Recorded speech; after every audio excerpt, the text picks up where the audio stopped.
Oke, jadi spesial untuk malam Jumat atau malam Sabtu ya. Gue akan ngebahas satu film yang sangat menyeramkan di zamannya tahun 1973. Dan gue tadi barusan nonton filmnya. Dan film ini termasuk film yang dilarang di zamannya. Dan lumayan sensitif guys, yaitu The Exorcist tahun 1973. Film klasik yang dilarang di banyak negara karena isunya tuh serem parah.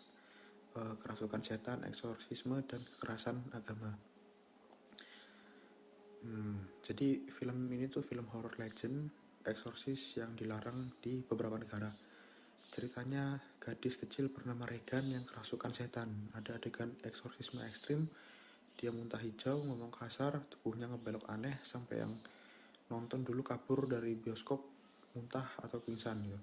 Waktu rilis 1973 banyak negara kayak Inggris, Irlandia, Singapura langsung ngeban gitu ya dan kasih rating ketat gitu. Gereja marah dan orang tua ngamuk gitu ya. Ini film setan. Kenapa sampai dilarang? Karena dianggap menjual ketakutan berlebihan soal kerasukan.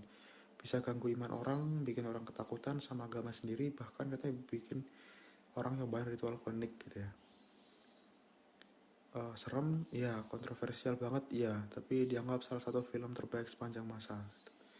Kenapa film ini menyeramkan? Karena jujur guys ya, film yang paling serem berdasarkan gue nonton film, gue udah mungkin ribuan gue nonton film. Film yang serem adalah film yang memainkan psikologis dari penonton dan mencampurkan antara realita dan film karena bakal membuat seperti pedoman gitu. Jadi uh, sorry to say ya, misalnya kayak agama gitu ya dicampurkan sama ada kayak serem-serem hantu-hantunya, terus dicampurkan sama uh, realita gitu. Realitanya ya di kehidupan kerasukan tuh ada gitu.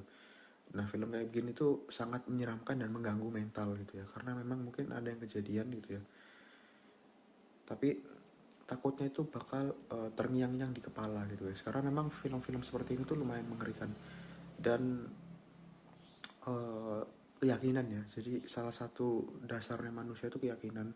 Kalau keyakinan ini goyang, kayak misalnya dia itu takut ya atau gimana. Kayak misalnya gini deh simpel lah. Kita misalnya ngeliat kecoa guys ya. Kita ngeliat kecoa gitu. Misalnya gue lagi survival camping di hutan gitu ya. eh Rumah gue di desa gitu, jadi dekat hutan. Kalau misalnya takut ya, kita belum ngapa-ngapain, kecoanya masih jauh, kita takut, kecoanya itu bakal lebih ganas guys. Tapi kalau kita tenang, nggak apa-ngapain, kecoanya mungkin juga nggak bakal ngeliat kita gitu. Jadi keyakinan itu yang dipermainkan di film ini dan termasuk